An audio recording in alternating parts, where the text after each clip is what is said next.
ইংল্যান্ডের ব্র্যাডফোর্ড শহরের হিটন রোডে জামিয়া উসমানিয়া মসজিদ। সেটি এখন শুধু ধর্মীয় উপাসনালয় নয়, এটি পরিণত হয়েছে আন্তর্জাতিক আলোচনার কেন্দ্রে।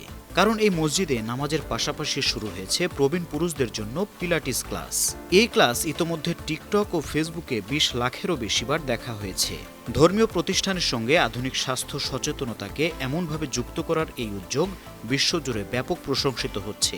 বিবিসি জানিয়েছে, এই উদ্যোগের মূল লক্ষ্য প্রবীণদের একাকিত্ব দূর করা, শরীরের পেশির নমনীয়তা বাড়ানো এবং মানসিক সুস্থতা নিশ্চিত করা। উসমানিয়া মসজিদের মতো ইংল্যান্ডের অন্যান্য মসজিদেও এই প্রচলন শুরু হচ্ছে।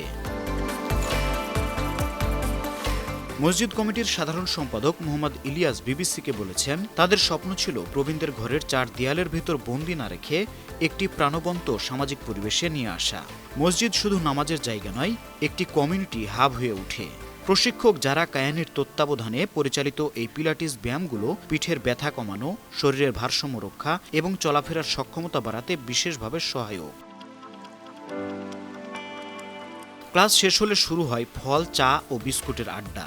সেখানে প্রবীণরা একে অপরের খোঁজখবর নেন, গল্প করেন, হাসেন। এ সামাজিক যোগাযোগ অনেকের মানসিক অবসাদ দূর করতে ভূমিকা রাখছে।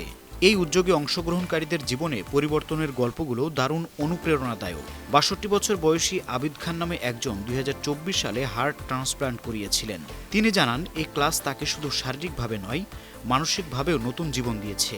দীর্ঘদিন সায়াটিকা ব্যথায় ভোগা ৬০ বছর বয়সী হাবিব রহমান তিনি জানিয়েছেন, নিয়মিত পিলাটিস করে তিনি এখন আগের চেয়ে অনেক বেশি স্বস্তিতে আছেন।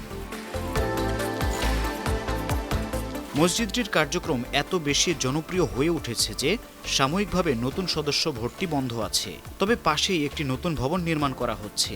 এই নির্মাণ কাজ শেষ হলে আরও বড় পরিসরে প্রবীণদের সদস্য করা হবে। পাশাপাশি নারীদের জন্যও বিশেষ শরীরচর্চার ক্লাস চালু হবে।